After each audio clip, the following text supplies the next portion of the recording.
혹 그동안 들으신 성경 내용 중에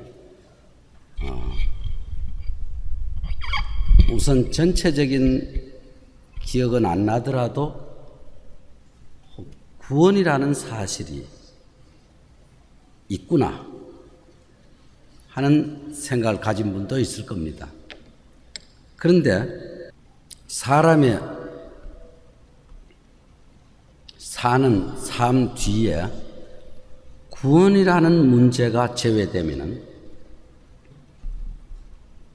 참으로 사람으로서의 자격을 갖추었느냐 하는 문제에 낙오되어 있다는 걸 알게 됩니다. 왜냐하면 성경이 말하고 있는 성경, 즉 말하자면 하나님 말씀에서 인간에게 부탁하는 말 중에 가장 중요한 말은 바로 이 사람이 구원되어야 된다는 내용입니다.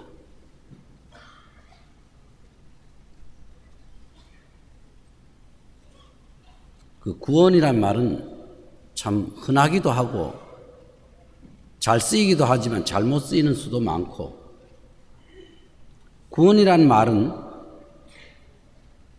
사람이 어떤 공경에 빠졌을 때, 혹 버림을 받았을 때, 죽음에 이르렀을 때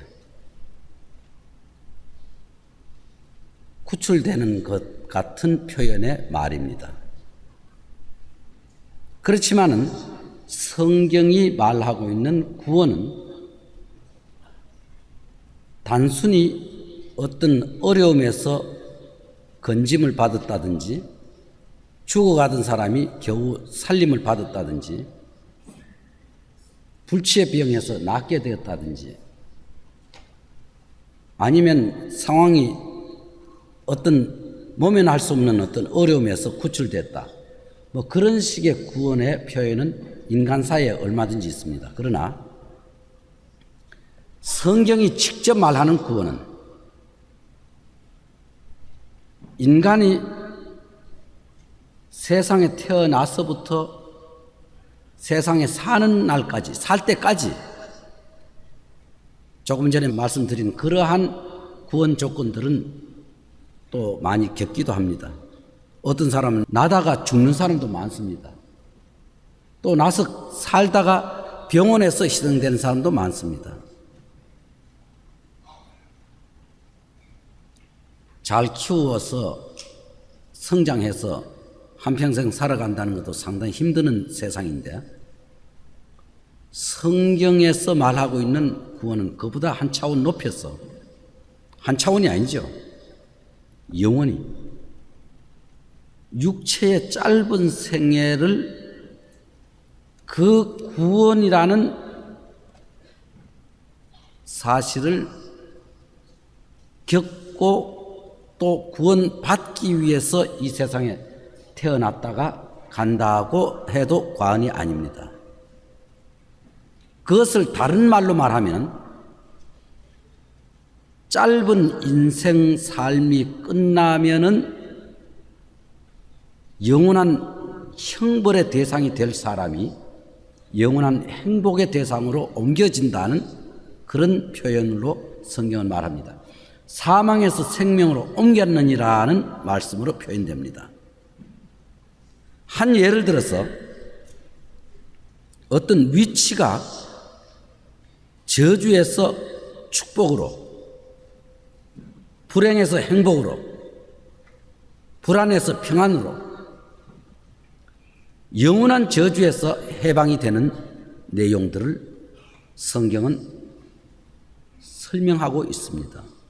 그럼에도 불구하고 이 세상에 살고 있는 많은 종교인들 중에 다른 타 종교 제껴놓고 성경을 들고 하나님 아버지를 찾고 예수 그리스도를 믿는다는 사람들 중에도 혹 낙오자가 있다는 것을 성경은 경고하고 있습니다. 여기에 영원한 구원에서 낙오될까 봐, 성경 여러 군데 여러 말씀에 구원에 대한 말씀이 있습니다.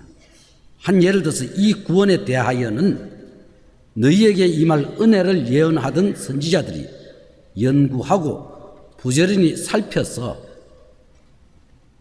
자기 속에 계신 그리스도의 영이 그 받으실 고난과 후에 얻으실 영광을 미리 증거하여 어느 시 어떠한 때를 지시하는지 상관이라 하는 말씀을 보면 이 구원에 대하여는 혹 흘러 떠내려갈까 염려하노라 하는 구절도 있습니다. 저의 과거 생활을 생각해 봅니다. 저는 나면서부터 기독교인 가정에서 태어났습니다. 착실한 가정이라고 자랑해도 될 만합니다. 기독교 가정. 아버지도 교회 열심히 하시는 분이고 어머니는 또 성경학교 출신입니다. 그리고 어릴 때부터 기독교 교육을 받아왔습니다. 그렇지만은 저 마음 속에는 기독교 교육 자체로서 제가 믿는 바의 하나님을 확신하지는 못하고 있었습니다. 주일학교 어릴 때부터 다녔지만은 내가 믿는 바의 하나님이 불안했습니다. 하나님 믿는 삶이 교회 다니는 생활에 열심으로 봐서는 칭찬도 들었습니다. 남들에게. 그렇지만 불안한 것은 뭐냐 하면은 정말 천국이 있을까? 하늘나라가 있을까? 정말 하나님이 계실까?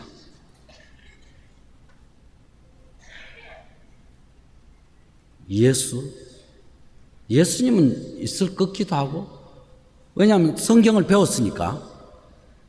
그리고 또 예수님에 대해서는 그렇게 의심은 하지 않았어요. 예수라는 분이 있느냐 없느냐에 대해서는. 있었는 것 같고 역사에도 있었던 분이기야 많은 사람이 믿겠지. 그리고 또 좀 흠이 하나마 내 믿는 예수 믿고 살아가는 생애가 마지막이 될 때 혹 하나님께서 날 긍휼히 여겨 주시지 않겠느냐 하는 것은 있었습니다.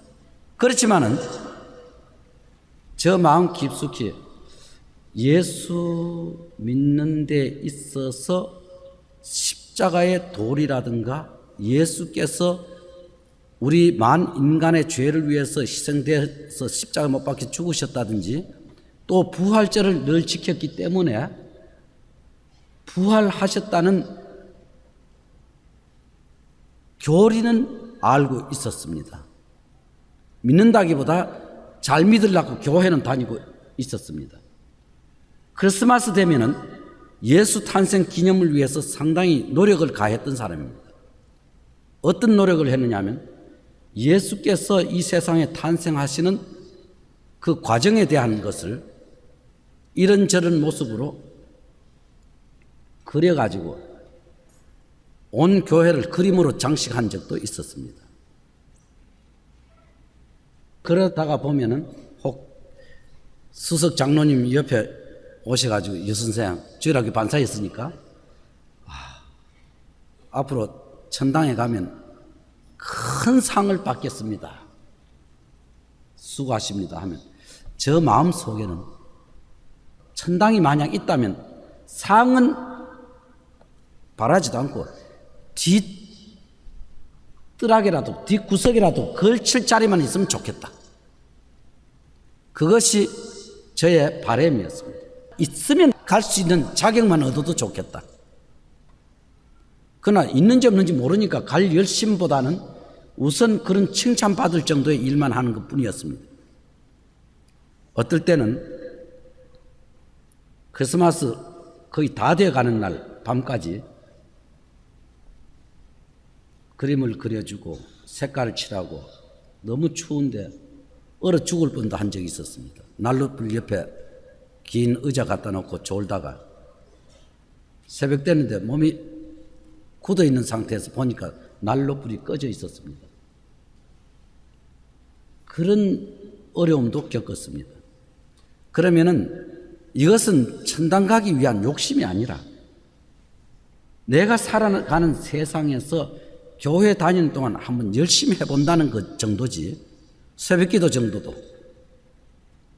그렇지만은 저 마음속에 확실히 예수님을 의심 없이 안심하고 믿을 만한 그런 믿음은 없었습니다.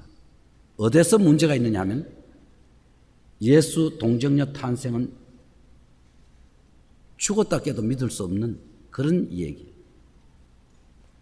예수의 부활에 대해서 물으면 부활절은 많이 매년 지켜왔지만은 부활 자신이 없었어요. 예수 살아났다는 것 내가 거기에 인정할 수 없습니다. 죽은 사람 끝이 난다는 걸 상식적으로 알고 있기 때문에.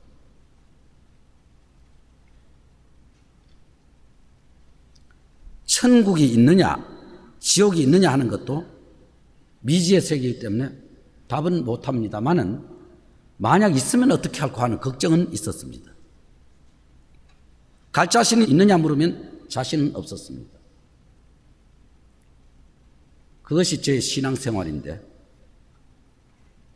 예수에 대해서 물으면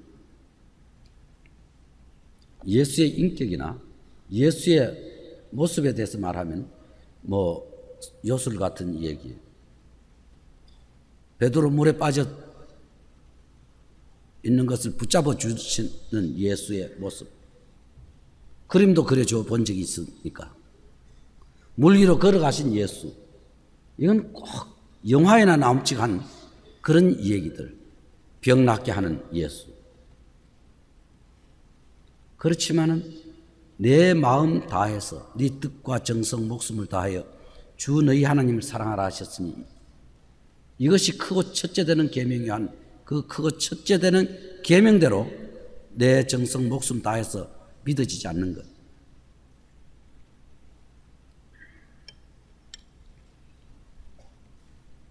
예수를 깊이 생각하라고 성경은 기록되어 있지만 예수를 깊이 생각하면 머리에 맴도는 것은 성경에 있는 상식적인 것보다가 예수 이 정도는 생각이 납니다.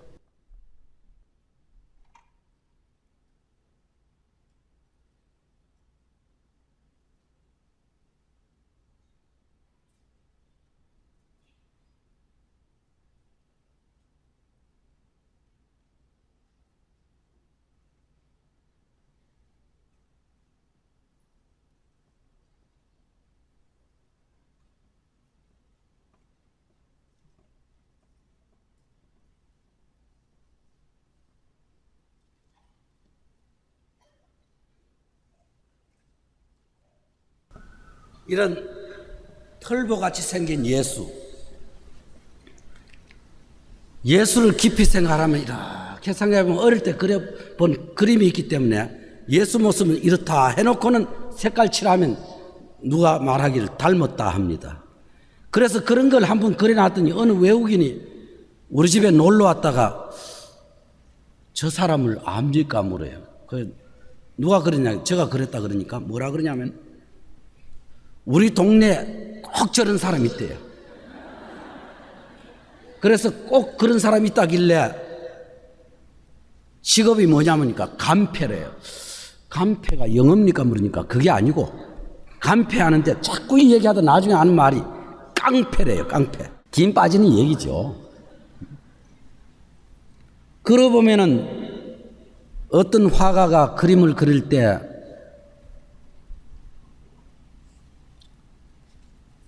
예수의 어린 모습을 그렸던 화가가 훗날 또 다른 주문을 받아가지고 예수 팔아먹은 가룟 유다를 그려달라는 부탁을 받고 어떻게 하면 흉측한 유다가 될까 해서 감옥에 가서 주문해가지고 얻은 모델이 있었는데 그 사람의 모습을 그리다가 이 모델이 하는 말이 살인 강도였는데 뭐라고 하느냐면 나도 어릴 때는 좋은 그림의 모델이 된 적이 있었다고. 그러니까 무슨 모델이 되냐면 내 어릴 때에 예수의 모델이었다고. 예수 소년 시절 모델이었다고. 그런 글도 읽은 적이 있었습니다. 그러면 어떤 모양, 어떤 사람의 형태, 그러한 예수보다가 예수의 말하자면 영, 하나님의 영이 나의 영과 어떠한 관계가 있느냐, 그것이 더 중요했던 시절인데도 영적인 문제는 전혀 뜻밖의 일이었고 상상도 못하고 그냥 학교에서 배운 상식에 준한 생각을 가지고 예수를 아는 정도밖에 나에게는 보이는 것이 없었습니다. 성경에서 들어 듣는 건 있지만은 그것은 도덕적인 기준에서 생각하는 것 뿐이었지. 그러나 그 후 제가 생각해 본 겁니다. 예수. 근데 이상한 것은 제가 뭐 허송세월이라고는 볼 수 없습니다만 물론 정신적인 거는 그렇겠죠. 가장 꿈 많고 야망이 있던 시절인데 너무 허전한 때가 있었습니다. 사나이가 한 21살쯤 되면은 세상을 향해서 용솟음 치는 용기 한 번씩은 가질 만도 합니다. 제가 21살쯤 됐을 때 저 삶에 대해서는 앞으로 볼 때 자신이 있었습니다. 남들이 생각 못하는 걸 하고 있었다고 생각하기 때문에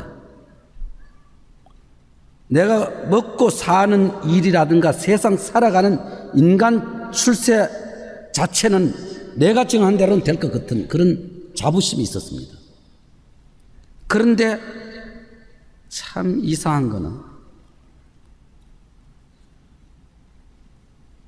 그 자신이 얼마나 불안정한지 그때 생활 속에서 발견하기 시작한 겁니다.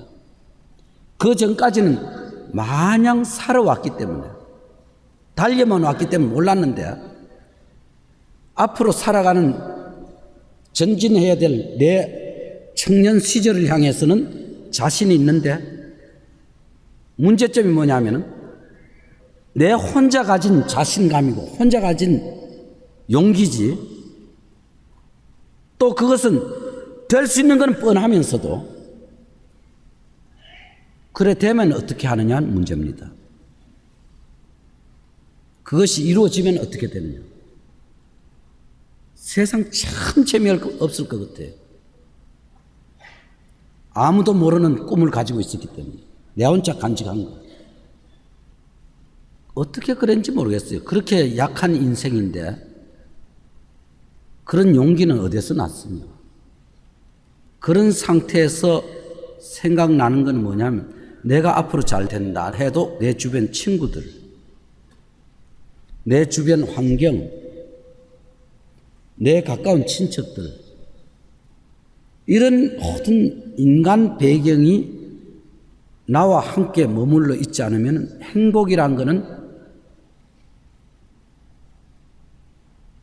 들판에 외로이 피어있는 한 송이 꽃에 불과한 거다. 어울려 있는 숲, 어울려 있는 환경 아니면 안 되는데 거기에 더욱 가까운 것은 왠지 부모와 형제들은 그냥 있는 거고 가까이 지냈던 친구들에게 의존도가 컸습니다. 왜냐하면 우정이라는 것은 상당한 무게를 갖고 있었기 때문에.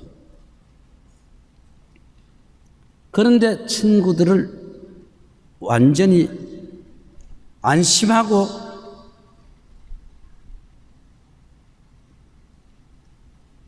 나를 맡기고 친구들에게 같이 행복을 나눌 것 같은 그런 것은 아니었습니다. 어느 때는 생존 경쟁에 있어서 필요했던 사람, 어떤 때는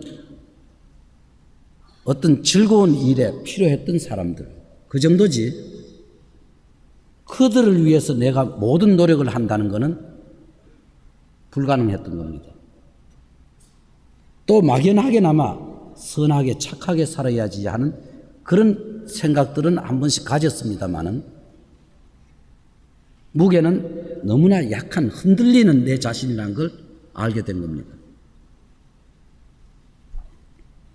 그러면 나는 나를 위해서 내 생애를 가장 멋있게 장수할 수 있느냐? 그러니까 그건 또 더 불안합니다.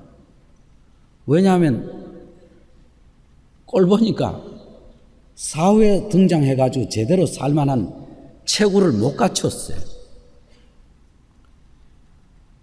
그래도 적어도 어떤 출세 가도를 달리고 제대로 된 사람, 사회에서 인정받을 만한 인간 체구라면 그래서 좀 멋들어져 보이고 사람도 잘생겼고 준수하고 뭔가 어깨도 딱 벌어지고 남자답게 보여야 되는데 속에 있는 용기만 크고 속에 있는 야망만 크지 몸은 그거 담기에는 적합하지 않는 몸이라는 것도 알게 되어 있었습니다. 그렇기 때문에 아무리 출세하고 예를 들어서 출세한 이후에 연결된 부도 따라 붙는다 할지라도 그것이 인간 조건 불완전한 나를 행복하게 할 수는 없다는 걸 알게 된 겁니다. 생각 없이 살았다면 괜찮겠는데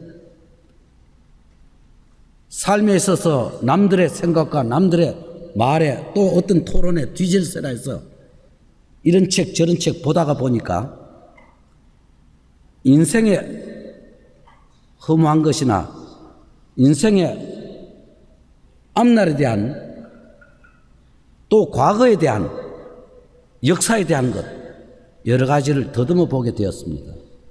그러다 보니까 참 미약한 존재구나. 너무너무 약한데 어떻게 해서 그만한 꿈은 간직하고 있는지 모르겠다 하고 저를 꾸짖은 적도 있습니다. 그렇다고 해서 자포자기한다든지 어떤 열등의식에 매인 적은 한 번도 없습니다. 자신이 있기 때문에.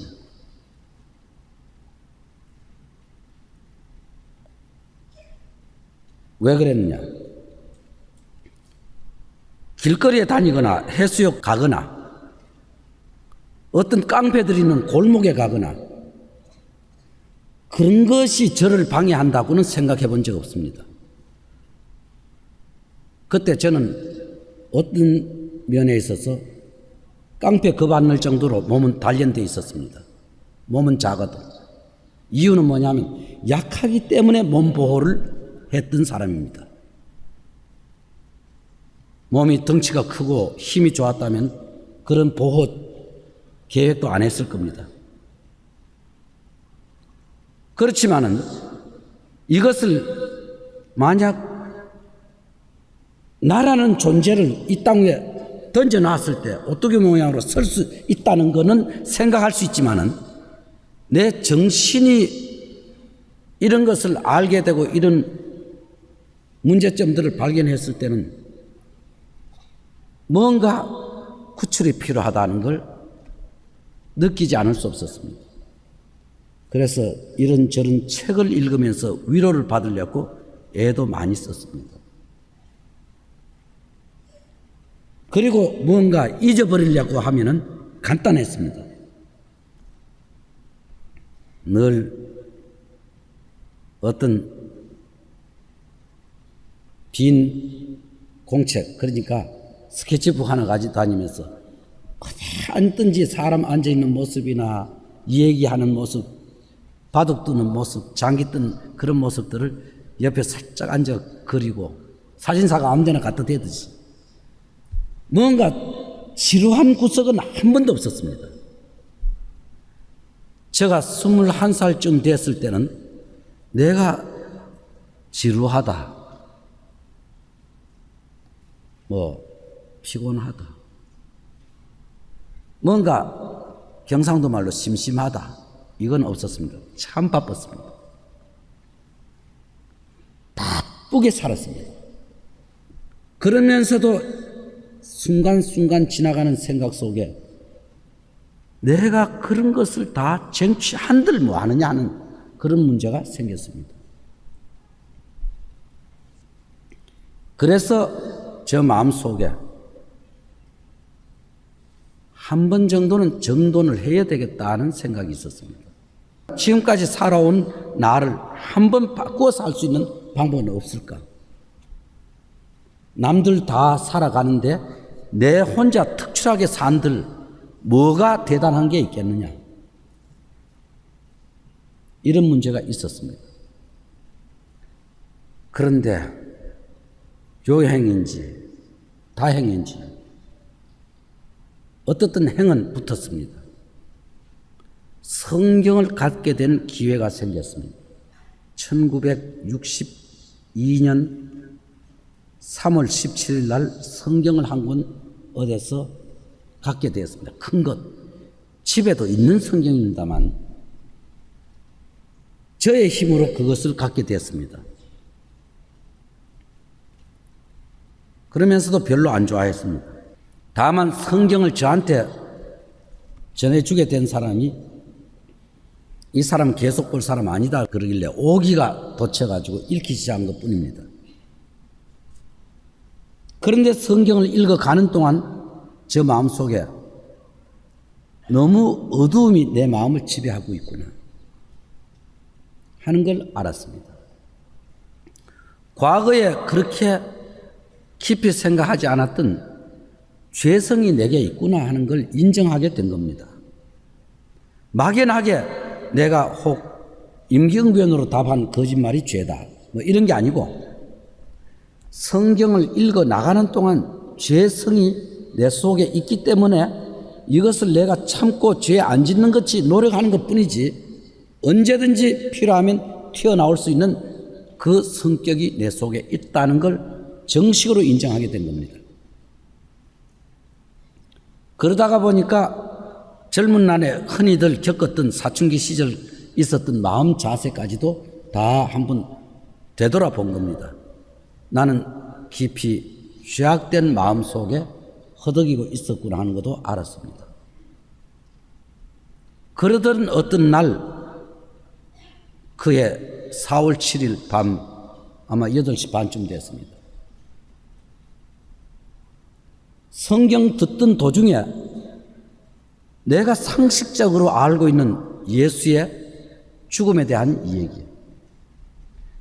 어릴 때에 하나님이 세상을 이처럼 사랑하사 독생자를 주셨으니 하는 누구든지 저를 믿으면 멸망치 않고 영생을 얻는다는 이 말. 다 알고 있었던 내용인데 그날 처음으로 믿어졌습니다. 하나님, 처음으로 양심에 주여 하는 마음이 생겼습니다. 확실히 믿어졌어요.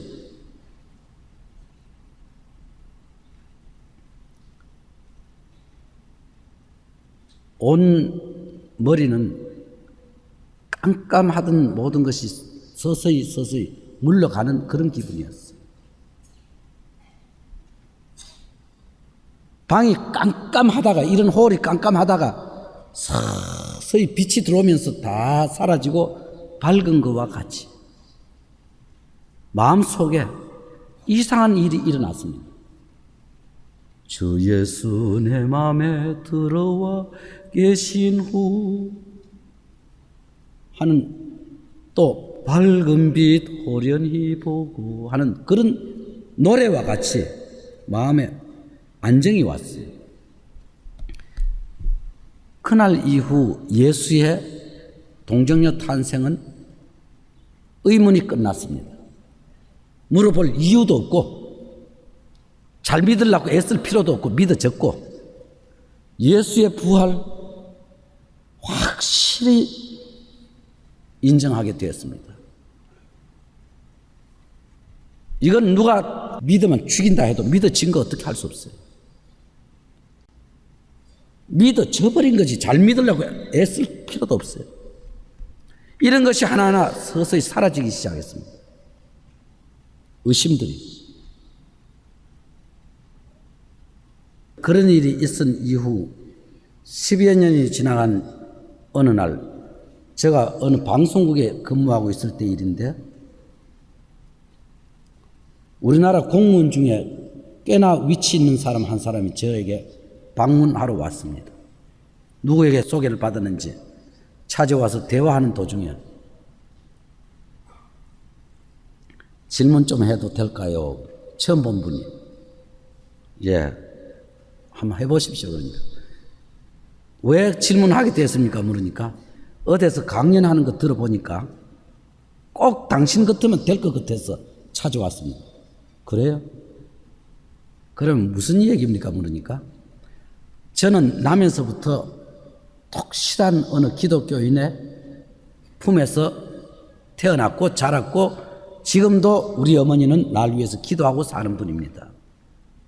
그리고 나는 그 영향을 받아서 철저한 기독교인이 되어 있기 때문에 사후에 삐뚤길 걸어가 본 적도 없고 오늘까지 내 나름대로 정직하게 기독교인 생활을 하고 있습니다. 직분도 갖고 있고요. 근데 한번 허심탄회하게 대답해 주십시오. 저는 그런 사람인데 혹 저보고 하는 말이 내가 갖고 있는 의문이 있는지 모르겠습니다 하면서 아까 죽어도 못 믿던 사실, 동정녀 탄생, 부활 이런 문제를 하나하나 물어 들어왔습니다. 자기는 세례 받을 때 요리문답에는 다 대답했지만 자신 없습니다.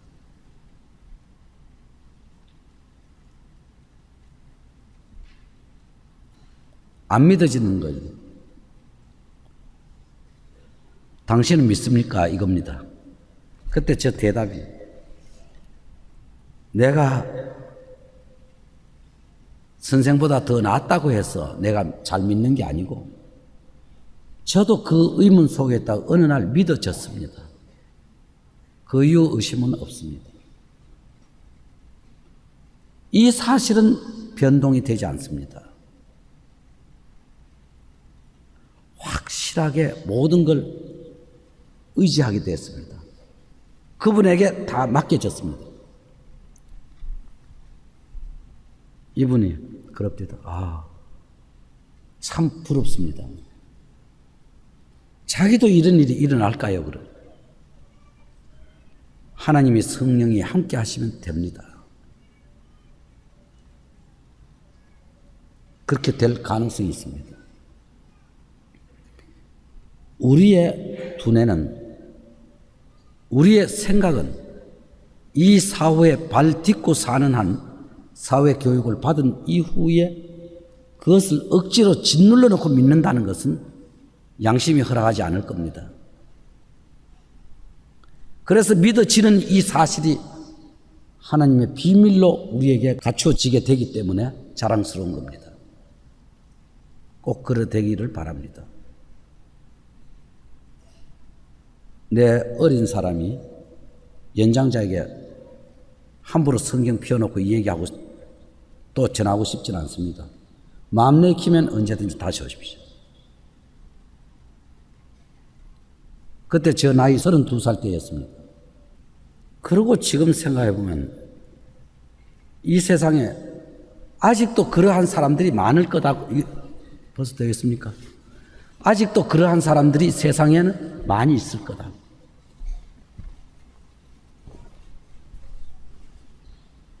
나뿐 아니라 그렇게 질문한 그 사람과 같은 사람이 지금도 우리 주변에나 우리 사는 세상에 많이 있을 거다.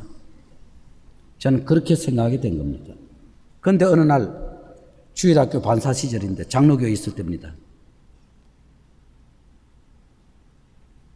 교사회가 열리는데 마지막 아이들 다 가고 우리끼리 청소하고 있었는데 반사들끼리 빗자루 들고 의자 정돈하고 청소하는데 누군가가 저쪽에서 찬송을 부릅니다. 내 평생 소원 이것뿐 주의 일 하다가 이 세상 이별하는 날 주 앞에 가리라. 살같이 빠른 광음을 주 위에서 아끼세. 그 찬송을 부르는데 저도 콧노래를 따라 부르다가 이상하게 뭔가 속에 푹 받치는 게 있어요. 저 뒷 기둥에 가서 돌아앉아 하나님 감사합니다. 나를 이 죄악의 구렁텅이에서 건져주셨어요. 구원의 반열에 서게 해주셨어요. 이것을 위해서 살게 해주셨음을 감사드립니다. 내 평생 어디 가든지 주의 일 하다 마칠 사람 되게 해주십시오 하는 기도를 하고 있었어요. 그때까지도 구원 확신이라는 말은 영혼 구원과 육체의 구원을 따로 분리해가 있기 때문에 구원받았느냐 구원받으라 말을 사람들에게 하지 않았습니다. 굉장히 조심해서 예수님을 확실히 믿습니까? 예수 그리스도께서 당신의 죄를 위해서 또 우리의 죄를 위해서 죽으셨다는 사실을 확실히 믿어진 적이 있습니까? 이런 정도의 얘기뿐이지 성경 아무나 갖다 대놓고 내 아는 구절이라고 대고 싶지는 않았습니다. 제일 먼저는 죄에 빠지는 인생의 마음이 얼마만큼 나약하고 죄로 인해서 고통을 당하고 있는 인간이라는 자신을 알기 전에 구원자가 별로 필요 없기 때문에 배부른 자에게는 꿀도 반갑지 않다는 내용이 있습니다. 그래서 내 영혼이 기막힐 웅덩이에 빠져 있구나 하는 것, 죄 속에 허덕이는구나 하는 걸 안다면은 어느 정도의 죄냐 하면은 이런 일이 있었습니다. 제가 도덕 기준에서는 죄 별로 없다고 자부하는 사람이었는데 그 당시에. 그런데 성경 일타가 성경을 이렇게 밀어냈어요. 왜 밀어내냐면 성경에 왜 이런 데가 있어? 어떤 내용이냐면 롯이라는 사람이 소돔성에서 달아나올 때 자기 두 딸 데리고 나왔어요.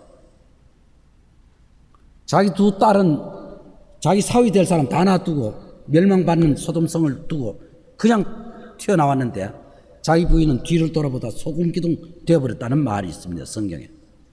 그런데 이 두 딸은 사람 없는 곳에 인적 찾아볼 수 없는 곳에서 우리는 어떻게 하면 되겠느냐. 아버지에게 술을 시큰 마셔가지고 포도주를 최두로 해놓고 두 딸이 자기 아버지를 범했습니다. 번갈아 가면서. 일타가는 너무 겁이 나가 아니 성경에 좋은 말만 있는 줄 아는데 성경에 왜 이래 하고 밀었습니다. 밀어놨어요. 그런데 이상하게 어떻게 이럴 때가 있을까? 어떤 야한 책을 볼 때는 불 다 켜놓고 다 가로놓고 내 혼자 아무도 안 보는 서 읽었어요. 그건 재밌게 읽었는데 왜? 그래놓고 안 보는 채 했는데 성경은 아예 적나라하게 내 마음을 호흡하는구나. 내하고 똑같은 마음 가진 사람들. 겉으로만 장식된 도덕률, 교양, 교육, 남의 눈치 때문에. 그래서 나는 깨끗하게 살았다고 생각했는데 이 두 여인과 이 두 젊은 여인이 저지른 거나 내가 이 세상에서 살아가는 동안 이 세상 법이라는 것 아니면 사람 눈치라는 것 아무것도 없을 때에 나는 어떤 사람일까 생각해 보니까 야한 책도 읽을 줄 아는 사람이니까 나도 똑같은 사람이다. 행동으로 옮기지 않는 음란하지 않는 것 같은 마음뿐이지 이것도 과학적으로 돌리면 아무것도 아니에요. 이건 자연 발생적인 것이고 시절이 그러니까 사람도 그런 몸을 가지고 있으니까 그렇게 된다라고 해버리면 되지만은 저 마음속에 가진 마음은 그렇지 않았습니다. 언제부턴가 중학교 다닐 때부터인가 골목에 지나가다 보면 같은 길에서 만나는 항상 저 앞으로 지나가는 어떤 예쁘장한 아가씨가 있었는데 아가씨도 아니요. 같은 또래죠. 지나가는데 얼마나 청순해 보이고 예뻐 보이는지. 나는 앞으로 똑바로 보고 가는데 이게 눈에 안 보일 수 없어요. 장님이 아니니까. 그런데 제가 생각해 본 겁니다. 내가 그 아이에 대해서 생각하는 걸 그 소녀가 안다면 뺨치고 정신 차려 꿈깨 하고 갔을지도 모른다. 그러면서도 나는 내 마음에 몇 초 동안에 일어나는 생각들이 아주 자유로웠다는 거. 그러면서 겉으로는 괜찮은 것 같지만 살아왔다. 어떤 날 아이들이 부르는 노래를 들었는데 갑순이와 갑돌이가 좋아했더래요. 하는 거 보면 나도 마찬가지예요. 그런데 안 그런 채 했더래요 하면 그거 맞아요. 그런데 왜 이 위선이란 게 내 나이 22살 됐을 때 왜 겨우 이런데 이 위선이란 것이 나를 감싸고 있을까? 그것이 괴로웠던 겁니다. 또 어떨 때 해수욕장 같은 데가 수영하는 것보다는 멀리서 사람들 누운 것이나 앉아 이야기하는 거나 걷는 것을 이렇게 스케치하고 있었습니다. 그때 집에 와서 생각해 보면 내라는 인간은 아름답게 추구하고 모습을 만드는 것뿐이지 이 성격은 다르다. 속을 알고 있었습니다. 골격을 연상하니까. 그러면 마음속에 뭐가 있냐면 이렇게 마음대로 상상하고 그리고 하는 사람 아닌 사람보다 죄는 100배 더하다. 그걸 알게 된 겁니다. 그래서 음란하고 야한 책 보면은 밤샌 줄 모르고 다 읽어놓고 남들한테는 안 보는 척하고 그 책장 뒤에 딱 꼽아놓고 친구들 와가지고 야 니도 나이 좀 들었는데 벌써 이성도 사귈 나이인데 왜 고상한 책만 읽고 조금 그런 이성적인 것 연애소설 같은 거 없느냐 물으면 속으로 웃고 있었어요. 그러니 문제는 그것이 무슨 죄냐고 할지 몰라도 죄성을 가리는 것 그 자체가 죄였습니다. 안 그런 채 했더래요 하는 거고. 그래서 어느 날 성경 속에서 발견한 것은 옛사람에게 말한 바 가늠치 말라 했다는 것을 너희가 들었으나 나는 너희에게 이르노니 누구든지 여자를 보고 음욕을 품는 자마다 마음에 이미 가늠하였느니라 할 때는 두 손 둘 수밖에 없었습니다. 하나님 나도 죄인입니다. 막연하게 죄인이 아니라 너도 가끔 사람을 저주한 것을 네 마음이 아느니라. 네 죄악이 너를 찾아낼 줄 알라. 이러한 성경을 통해서 죄성을 알았을 때는 하나님이여 어떻게 하면 이 죄를 용서받을 수 있습니까? 교리는 다 알지만은 마음에 컬컬하고 괴로운 거 입으로 다 토한들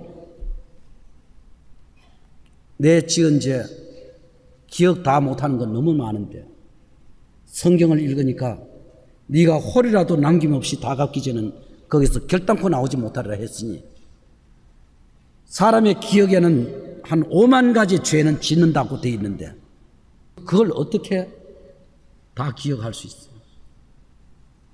상대적인 거라면 사과도 하고 가서 물어주고 하면 되겠지만 생각 속에 스쳐가는 것은 어떻게 사해질 수 있을까? 죄성이 있는 것을 없는 채 하는 것이 더 고통스럽다는 걸 나중에 알게 된 겁니다. 그래서 성경 말씀을 통해서 발견한 것은 이 먹장 같은 죄라도 구름같이 검은 죄라도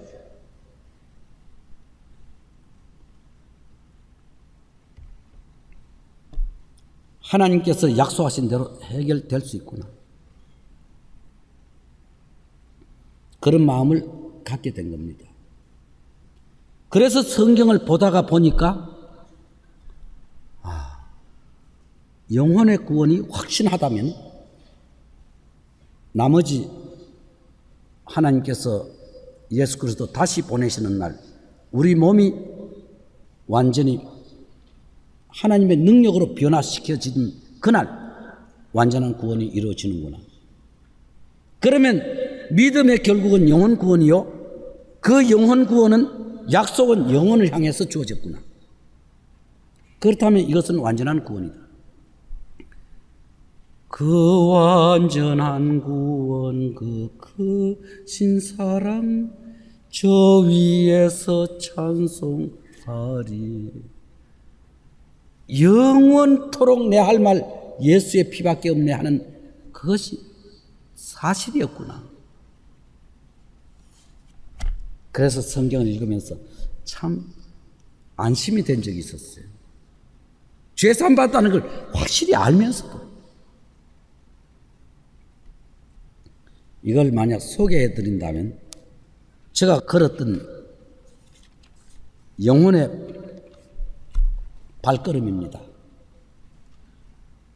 죄 사함 받은 거 확실하면서도, 용서받은 거 확실하면서도 아직 마음에 남아있는 것은 내 죄가 죽음 앞에 머물 때까지 계속될 텐데, 그래서 성경을 읽으면서 발견한 게 뭐냐 하면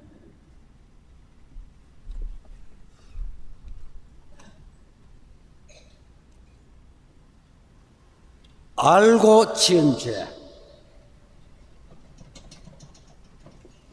이건 알고 지은 죄고, 이거는 무의식 중에 지은 죄. 의식을 갖고 너 까불면 죽여 하고 하는 이런 정도. 그러나 어떻게 하다 자기 몸에 하려고 적당하게 둘러대다 보면 거짓말이 불어나는 그런 수가 있어요.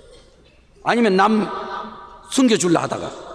이런 알고 지은 죄나 모르고 지은 죄나, 이 죄는 어느 날 예수께서 내 죄를 위해서 죽으셨다 할 때는 나의 죄를 씻기는 예수의 피밖에 없네,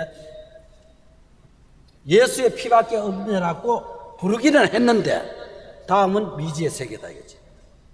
또 알고 저지르는 죄, 또 모르고 짓는 죄 있을 거다 이겁니다.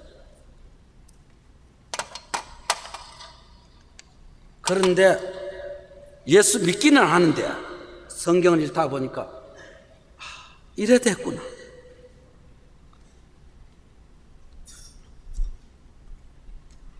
유대인들에게 하나님께서 제법을 정했는데 어떤 방법으로 정하셨느냐 하면 사람이 자기 죄를 씻기 위해서 어떤 짐승이나 양이나 염소나 송아지나 이런 걸 제사장에게 가져가면은 그 죄인의 죄를 위해서 대신 이 짐승에게 죄를 덮어 씌워가지고 이 짐승을 잡아서 하나님 앞에 제사를 지내는 구약 시대에 유대인에게 예법이 있었습니다. 그래서 제사장들이 이런 제사를 드리지만은 그 대제사장들은 자꾸 죽어가기 때문에 죽음을 이으지 않으면 안 된다. 그래서 늘 드려야 된다. 그러나 이렇게 늘 드릴 수는 없다. 왜냐하면 사람이 약하기 때문에. 그래서 짐승의 죄는 사람들의 죄를 영원히 사할 수 없기 때문에 영원한 속죄 제물로 하나님의 어린 양이 오셨다. 그래서 하나님의 어린 양 예수께서 영원토록 우리 죄를 사하기 위해서 십자가에 피 흘리셨다. 수천 수만 수억 마리의 깨끗한 짐승의 죽음보다도 예수 한 분 하나님의 독생자의 죽음은 영원한 속죄에 가치 있는 피를 흘리셔서 우리 죄를 영원히 속죄해 주셨다. 하나님께서 그 피를 보고 우리의 죄를 용서해 주셨다. 피에 덮인 우리 죄인을 용서해 주신 것이다. 그것을 성경에서 보게 된 겁니다. 히브리서 찾읍시다.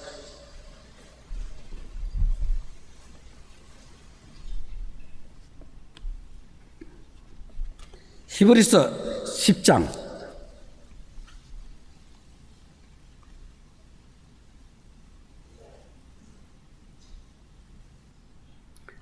이제 히브리서 10장을 찾으셨으면 너무 중요한 말씀들이 많이 기록되어 있는 내용이기 때문에 소홀히 이 얘기할까 봐 겁이 납니다. 히브리 10장 읽기 전에 미안하지만 9장부터 한번 봅시다. 히브리 9장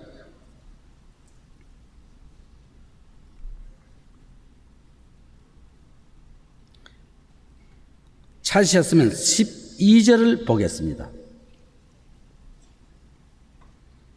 염소와 송아지의 피로 아니하고 오직 자기 피로 영원한 속죄를 이루사 단번에 성소에 들어가시느니라. 그 다음 13절 염소와 황소의 피와 및 암송아지의 죄로 부정한 자에게 뿌려 그 육체를 정결케 하여 거룩케 하거든. 구약시대에 그랬다는 겁니다. 하물며 영원하신 성령으로 말미암아 흠없는 자기를 하나님께 드린 그리스도의 피가 어찌 너희 양심으로 죽은 행실에서 깨끗하게 하고 살아계신 하나님을 섬기게 못하겠느냐. 이를 인하여 그는 새 언약의 중본이 이는 첫 언약 때에 범한 죄를 속하려고 죽으사 부르심을 입은 자로 하여금 영원한 기업의 약속을 얻게 하려 하십니다. 유언은 유언한 자가 죽어야 되나니 유언은 그 사람이 죽은 후에야 경고한즉 유언한 자가 살았을 때는 언제든지 효력이 없느니라. 그러므로 첫 언약도 피 없이 세운 것이 아니니. 이제 여기까지 생각해 봅시다. 첫 언약, 옛 구약 성경에 있는 오경에 대한 이야기입니다.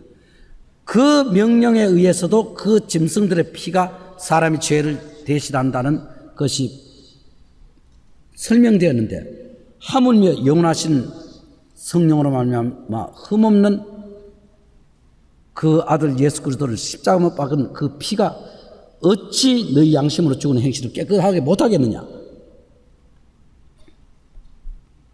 이제 이런 말씀으로 설명이 되고 있습니다. 그래서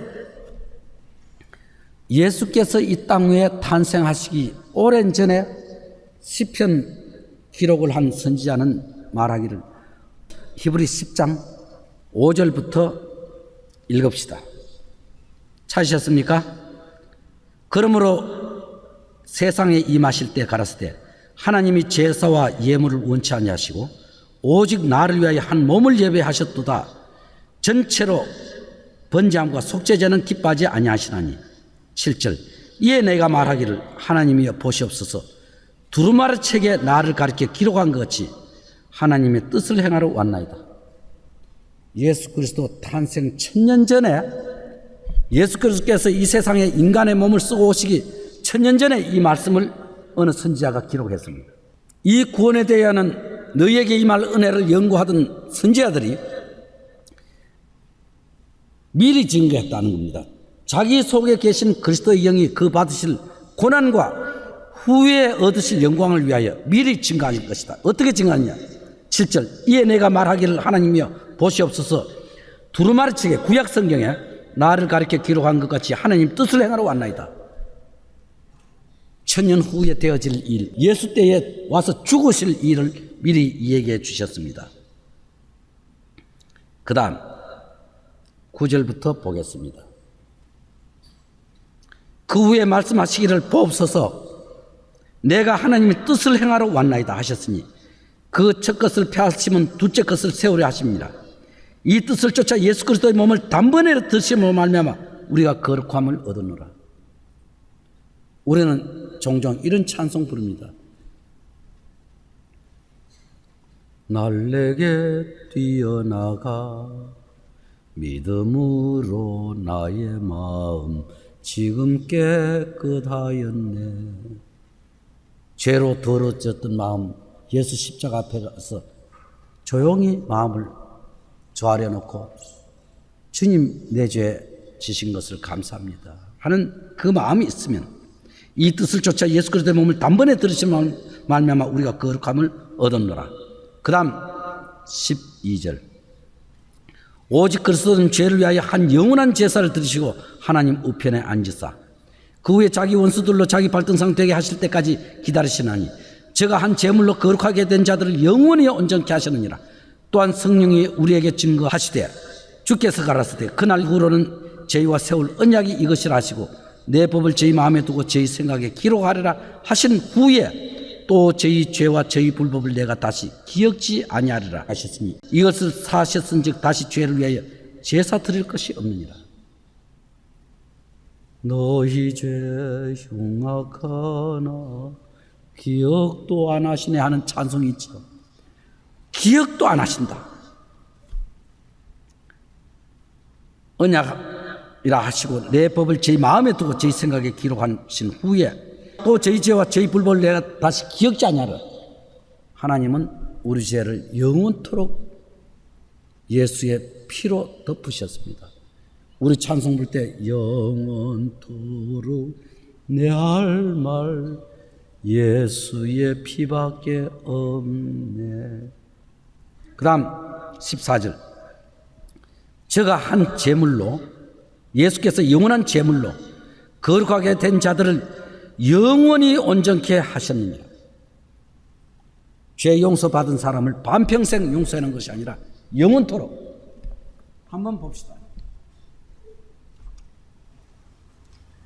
지나간 죄만 용서한 것이 아니라 영원에서 구약시대의 사람들은 오실 것을 믿고 살았고 신약시대의 사람들은 오셔서 해놓은 사실을 믿습니다. 이 마흔 훗날에 되어질 것을 예고하는 양이나 염소나 송아지나 이런 걸 잡으면서 피를 뿌려서 죄를 용서했었는데 하물며 영원하신 하나님의 아들을 십자가에 못 박아서 피 흘렸는데 이 피가 너희 죄를 영원토록 씻지 못하겠느냐.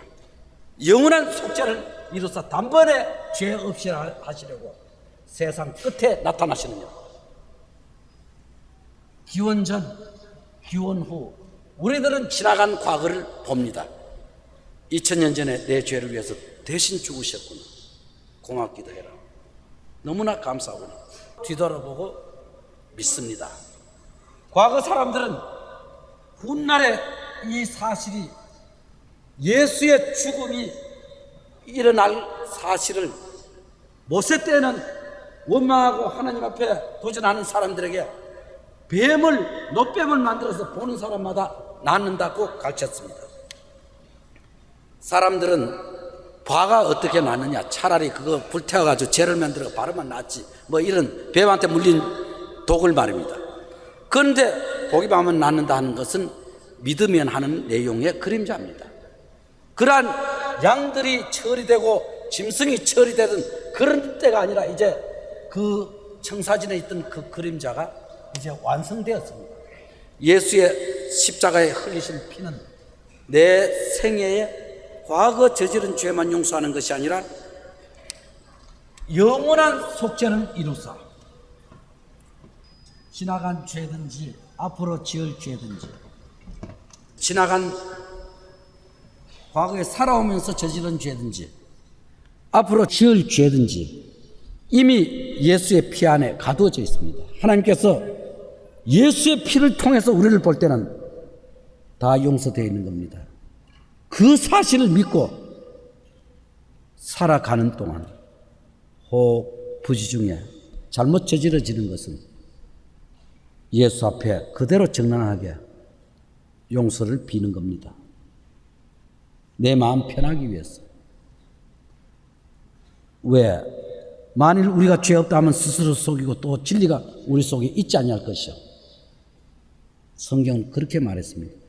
예수님을 확실히 믿었더라도 죄는 지을 수 있습니다. 살다가 보면. 그래서 예수께서 어느 날 마지막 떠나실 때 가까우니까 제자들 앉혀놓고 발을 씻어 주셨습니다. 제자들의 발을 씻어 남 섬기는 종의 도를 몸소 행해 보이셨네. 예수께서 세상에 섬김을 받으러 온 것이 아니라 섬기러 왔노라 하신 그분이 나 같은 죄인 여러분 또 모두를 위해서 죽으셨습니다. 베드로는 그러한 사실을 훗날에는 전했습니다만 예수 앞에서는 마다했습니다. 발 씻어 주려고 그러니까. 절대로 주여 내 발 못 씻습니다. 예수께서 말씀하시기를 베드로에게 그러면 너와 나와 상관없다. 그러니까 발뿐 아니라 다 씻어달라고 부탁했습니다. 머리도 씻어달라고. 예수께서는 이미 목욕한 자는 발밖에 씻을 필요가 없다. 한번 확실하게 용서된 사람은 살아가는 동안 묻어오는 죄를 자백하는 수밖에 없다. 그래서 구원은 영원한 구원이로되 생활에 묻어 들어오는 죄는 주님이 하나님의 어린 양의 피로서 저 하나님 우편에 계시면서 대제사장으로서 영혼의 대제사장으로서 우리 죄를 위해서 지금도 중보의 손을 들고 계시는 겁니다. 우리 다 같이 여기에서 요한 1서 잠깐 찾아봅시다.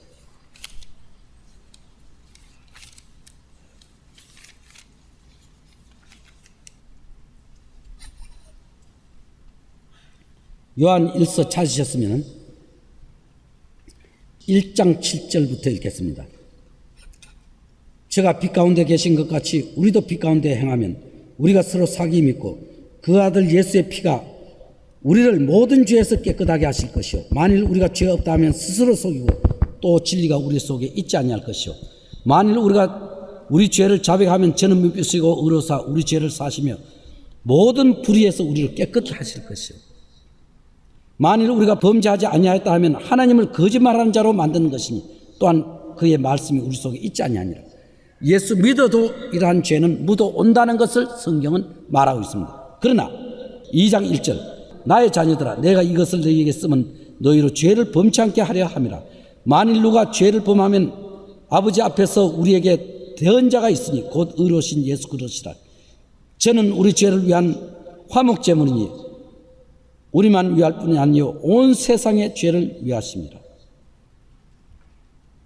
온 세상 죄 담당한 어린 양은 온 세상 다 지고 가시면서 내 죄만 놔뒀겠습니까? 그래서 사랑하는 성도들은 예수님의 은혜를 일생 고맙게 생각하고 감사하면서 살아가는 특권을 지니게 된 겁니다. 그렇기 때문에 살다가 무의식적으로 옳은 이 죄들은 자백하면 됩니다. 또 만일 죄를 지었다면 하나님 앞에 잘못됐다는 것을 정당하게 내놓고 하나님 앞에서 행한 것이기 때문에 부모로서의 자녀에 대한 징계 정도는 있습니다. 예수의 피는 그만치 가치 있는 피였습니다. 그래서 이 성경이 말하고 있는 성경으로서 주어진 인간에게 주신 목적은 하나님의 아들을 믿으면 영생을 얻는 것이 성경에 기록된 목적이요 아들을 믿으면 그 안에 증거가 있다고 했습니다. 그런데 그 증거를 사탄은 거꾸로 뒤집어 가지고 어떤 딴 이상한 일 있는 걸 증거로 만들려고 애를 씁니다. 뭐 어디 가서 방언을 했다든지 뭐 예언을 했다든지 엉뚱한 소리 하는 거 병나섰다든지 이런 걸로 떼말려고 하는 사람들이 있습니다. 그것 아니고 예수를 믿은 사람은 자기에는 증거가 있다. 무슨 증거가 있냐? 하나님이 주신 증거, 내 죄를 위해서 십자가에 피 흘리시게 하고 내 죄를 영원히 용서해놨다는 말씀의 증거 외에 뭐가 있느냐. 그보다 더 나은 것이 어디에 있느냐. 그래서 성경이 우리에게 요구하는 것은 성경이 기록된 목적은 영생을 얻게 하기 위해서 성경을 읽는다라고 기록되어 있기 때문에 요한일서 5장 잠깐 찾아봅시다.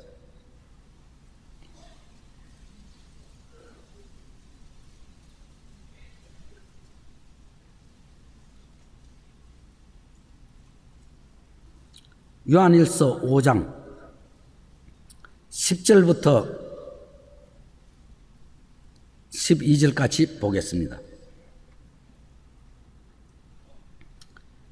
하나님의 아들을 믿는 자는 자기 안에 증거가 있고 하나님을 믿지 아니하는 자는 하나님을 거짓말하는 자로 만드나니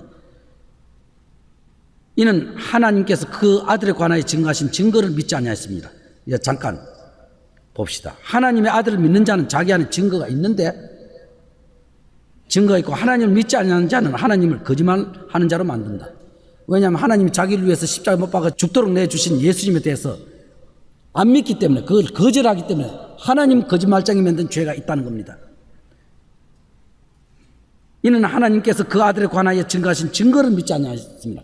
그 아들을 통해서 십자가에 피 흘리시게 하셨고 우리 죄를 영원히 용서해 주셨다는 그걸 안 믿기 때문에 하나님의 증거를 무효로 돌리는 그 죄에 처하게 되는 겁니다. 이 세상에서 지옥 갈 죄가 하나 있다면 안 믿는 죄입니다. 교회에 안 다니고 그게 아니고 안 믿기 때문에 지옥에 갑니다. 그 다음 11절 또 증거는 이것이니 하나님이 우리에게 영생을 주신 것과 이 생명이 그의 아들 안에 있는 것이니 증거가 무엇이냐? 하나님이 우리에게 영생을 주셨다. 영생을 얻었느냐? 나는 아직 모르겠다. 그런 사람도 많을 겁니다. 이 생명이 그의 아들 안에 있는 것이니 그 다음 12절 아들이 있는 자에게는 생명이 있고 하나님의 아들이 없는 자에게는 생명이 없느니라. 아들이 있는 자, 아들 예수를 믿었으면 생명이 있다. 영원한 생명이 주어져 있다. 그렇게 된 이유는 13절 같이 읽읍시다. 내가 하나님의 아들 이름을 믿는 너희에게 이것을 쓴 것은 너희로 하여금 너희에게 영생이 있음을 알게 하렵니다. 너희에게 영생이 있다는 걸 알게 하기 위해서 이것을 쓴 것이다. 아들의 이름을 믿는 너희에게 영생이 있다는 걸 알게 하기 위해서 이것을 썼다고 성경은 말합니다. 우리가 신비주의가 아니라면, 우리가 엉뚱한 헛것을 바라지 않는다면, 정상인에게 편지가 주어져 왔다면, 편지대로 읽는다면, 하나님께서 내 영혼을 위해서 주신 영원한 편지가 나에게 주어졌다면 이것을 쓴 것은 너희에게 영생이 있음을 알게 하는 영원한 생명이 있다는 확신을 가져다 주기 위해서 이 말씀을 주신 것입니다. 그렇기 때문에 성경 읽는 목적이 무엇이냐고 묻는다든지 하나님의 진정한 뜻이 인간을 향한 뜻이 무엇이냐고 묻는다면 그것은 하나님께서 영원히 버려진 인생에 영원히 살 수 있는 특권을 주시기 위해서 영생을 주시려고 그 아들을 보내신 것입니다. 우리 다 같이 요한복음 6장 읽어봅시다.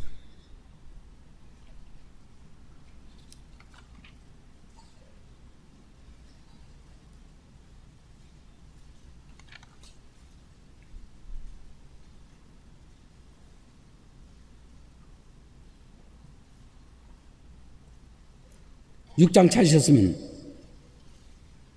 40절 한번 봅시다. 요한복음 6장 40절 내 아버지의 뜻은 아들을 보고 믿는 자마다 영생을 얻는 이것이니 마지막 날에 내가 이를 다시 살리리라. 쭉 공부해오는 동안 우리가 한 이 얘기 속에는 성경 말씀이 많이 전해졌습니다. 그 속에는 성경 기록된 목적은 영생을 얻기 위한 목적이라고 여러분들에게 누누이 설명해 왔습니다. 그러면은 영생을 얻기 위해서 성경을 본다는 말씀과 그 다음 예수님의 말씀과 예수님이 내 죄를 위해서 죽으셨다는 이 사실을 확실히 믿었다면 영생이 나에게 주어져 있다는 것을 성경은 약속해 주셨습니다. 요한복음 5장 찾읍시다.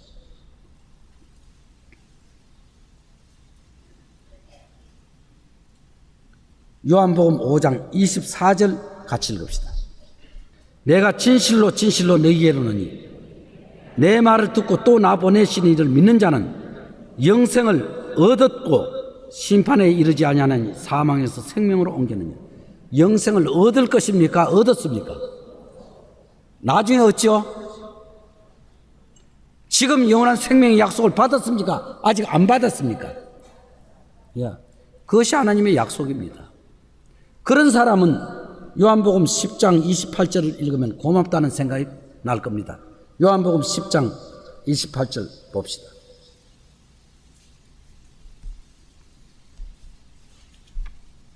같이 읽읍시다. 내가 저희에게 영생을 주노니 영원히 멸망치 아니할 터이요 또 저희를 내 손에서 빼앗을 자가 없느니라. 내가 저희에게 영생을 준다. 영원히 사해졌다. 영원히 용서되어 있다. 영원토록 내 할 말 예수의 피밖에 없는 하는 자랑이 있을 겁니다. 영원히 사해졌다면 영원한 약속은 이미 이루어진 겁니다. 그렇기 때문에 구원이라는 말도 마찬가지입니다. 네가 만일 이 입으로 예수를 주로 신하며 또 하나님께서 그를 죽은 자 가운데서 살리신 것을 네 마음에 믿으면 구원을 얻으리니 사람이 마음으로 믿어 의에 이르고 입으로 신하여 구원에 이르느니라 하는 이 사실은 예수께서 내 죄를 위해서 죽으셨고 나를 의롭다 하시기 위해서 살아나셨다는 이 사실을 성경을 통해서 볼 때 거짓이 없으신 하나님의 말씀이었구나 하는 거 알 때야. 이제 우리가 발견하는 건 뭐냐? 예수의 죽음은 헛되지 않았다. 나 용서하시기 위해서. 예수의 피는 내 죄보다 더 크시다. 그 피는 피와 같이 붉은 죄 눈같이 희겠네. 내 죄는 속하고 주님의 사랑은 그 피에 약속된 대로 그 피로 덮어주셨고 그 피가 마음속에 큰 증거 됩니다. 내 죄를 정케 하신 주 날 오라 하신다. 내가 주께로 지금 가오니 골고다의 보혈로 날 씻어 줍소서. 날 정케 하신 피 보니 그 사랑만 도다. 영원토록 내 할 말 예수의 피밖에 없네. 그렇게 해주신 이 사실을 하나님 앞에 내 뭐 드려서 될 건가? 어떤 성도가 처음 확신할 때 내 죄를 씻는 재료는 주보혈밖에 없으니 그 찬송 불렀던 샬롯데 엘리오시라는 여인입니다. 주께로 거저 갑니다. 아주 정확하게 주님 앞에 그대로 마음이 안기는 그 찬송을 불렀습니다. 에베소서 1장 잠깐 찾아봅시다.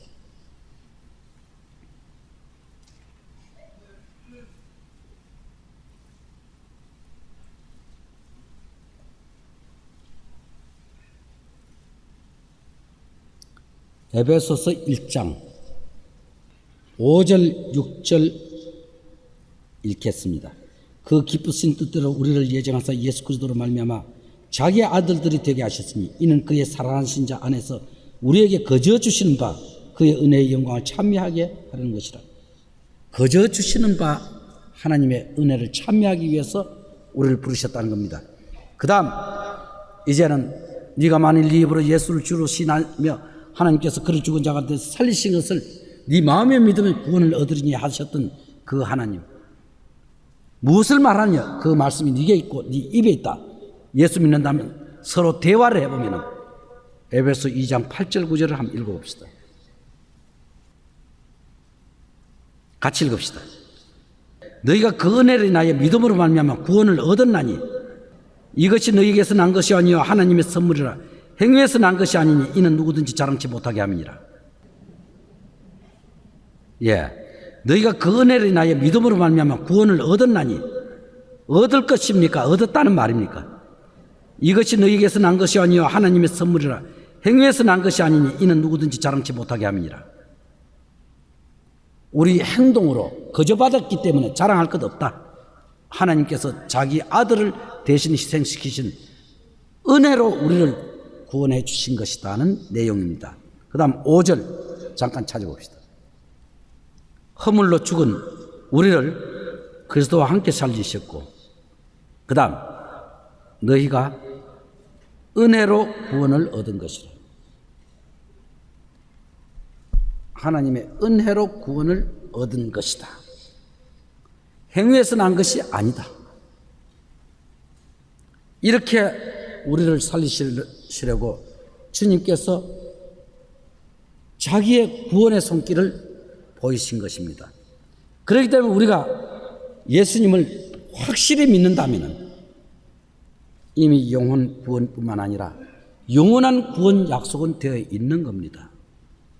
그래서 오늘 이 시간까지도 많은 기독교인들 중에 교파에서도 많은 정통 교파에서도 구원의 확실이라는 것이 미지의 것이 될 수도 있고 죽은 후에 온다고만 생각하기 때문에 이 땅 위에서 구원받았다 하면은 거만하다든지 또 그것이 잘못된 교리라든지 뒤집어 엎으려고 하는 사람도 많이 있습니다. 실제 성경을 제대로 못 본 상태에서 문제가 생기는 겁니다. 그렇기 때문에 성경을 제대로 읽어 나간다면 이미 용서된 사실, 이미 죄사함 받은 이 사실은 우리들에게 우리 몸의 구속, 말하자면 언젠가 우리가 예수 안에서 살다가 믿고 살아가는 생애 중에 갑자기 주님이 어디서 언제 우리를 부르실지 모르지만은 사고인지 또 전쟁에서인지 고혈압인지 병인지 어떤 이유를 만나고 세상에서 떠날 때는 영혼이 주님 앞에 가 있습니다. 그런 사람도 이제 살아있는 성도들과 함께 어떤 시간을 기다리고 있는 겁니다. 어느 시간까지? 주님 다시 오실 날까지. 그 어느 순간 주께서 오시는 날 살아있는 사람들이 끌어올려 갑니다. 올려간단 말은 이 육체의 모습에서 완전한 것으로 변해버립니다.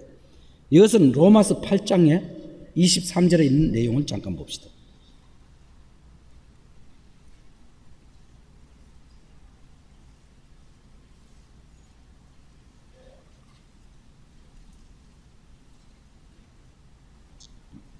로마서 8장 23절.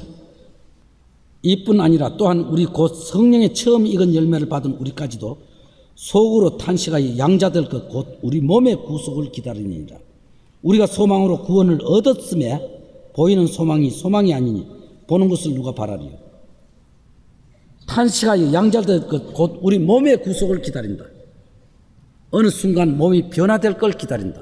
그럼 먼저 간 성도들도 돌아오다가 예수님이 데리고 오시는 순간 공중에서 주와 함께 만나게 됩니다.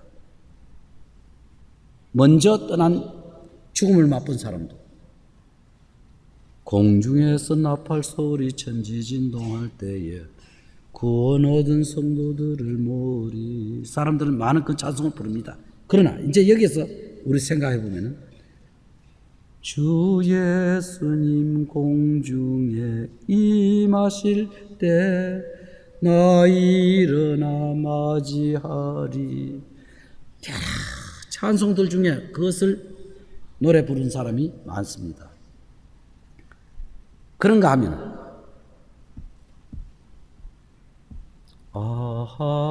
하나님의 은혜로 있을 데 없는 자 왜 구속하여 주는지 난 알 수 없도다.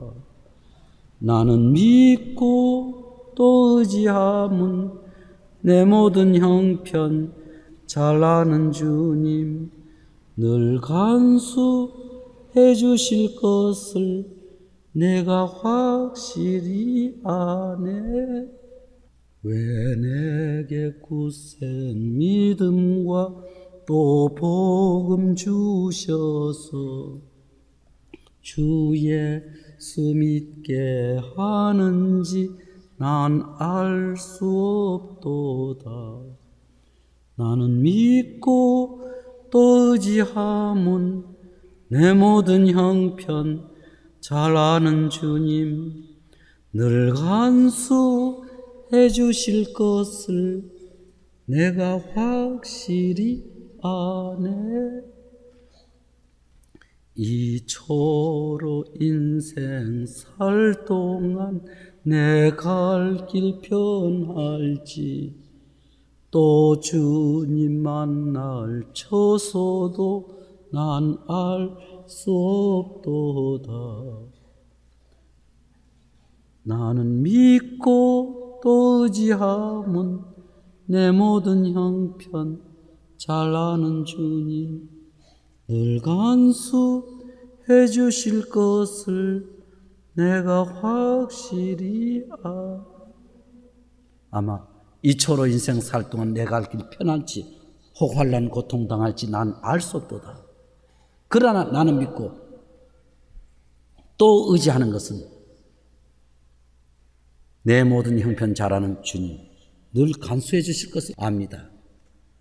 주 언제 강림하실지 혹 낮에 혹 밤에 또 주님 만날 처소도 난 알 수 없도다. 나는 믿고 또 의지함은 내 모든 형편 잘 아는 주님 늘 간수해 주실 것을 내가 확실히 아네. 목 다 쉬었거나 말거나 마음에는 있어요. 그 찬송. 누가 당신 음정 틀립니다 해도 부르고 싶은 거 어떻게 해? 그렇게 돼 있는 걸 여러분들 한번 생각해 봅시다. 주님을 찬양한다. 뭘 찬양한다? 오심을 기다린다. 새벽부터 저녁까지 기쁜 찬송을 하네. 나는 천당 가는 동안 오시기를 바라고. 성도들이 부르는 노래는 이상하게 목적이 있습니다. 그냥 이 세상을 한탄해가 부르는 노래하고 다릅니다. 이 세상을 그리워서만 부르는 노래하고 다릅니다. 성도들이 부르는 찬송은 전부가 목적과 계획이 뚜렷이 있는 찬송들입니다. 복스러운 소망을 향한 노래입니다. 그렇기 때문에 주께서 우리를 구원하셨다는 이 고마운 사실은 영원한 형벌에서 영원히 고생해야 될 우리들의 불쌍한 생애를 아시는 하나님께서 자기 아들을 대신해 보내셔서 영원히 우리를 건지시기 위해서 대신 하나님과 인간 사회와 사이에 그 커다란 다리를 놓으신 겁니다. 예수의 죽음이 바로 그겁니다. 십자가. 그 죽음이 우리의 모든 죄를 다 대신한 죽음입니다. 거기에 내라고 하는 우리 개인이 다 들어갑니다. 그 구원을 등한히 여기면 피할 길은 없다고 성경은 말합니다. 우리 다 같이 장을 기도합시다.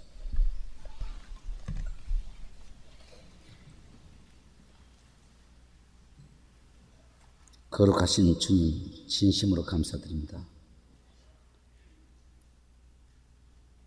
웬 은혜인지 사랑인지 아무것도 모르고 살던 우리들에게 주께서 해놓으신 그 고마운 사랑을 값없이 받게 됨을 진심으로 감사드립니다. 영원히 멸망받아야 될 우리 죄인들이 또 나 같은 죄인을 주 예수의 피로 영원히 씻어주셨음을 진심으로 감사드립니다. 영원히 찬송을 받으시옵소서. 주여, 우리 중에 혹시 지나간 과거에 어떻든 오늘 이 시간에 주님의 거룩한 사랑에 동참하지 못하고 아직 의심하는 영혼들이 있으면 주 성령님께서 감싸주셔서 그 마음속에 아담에게 생기를 불어넣었던 일 하신 주님, 우리에게 영생을 허락해 주신 줄 알고 감사받을 수 있도록 주님, 그들 말씀을 붙들어 주시옵소서. 주 예수님께 나머지 시간, 생각 다 부탁드리며 예수님 이름으로 기도를 올려옵나이다. 아멘.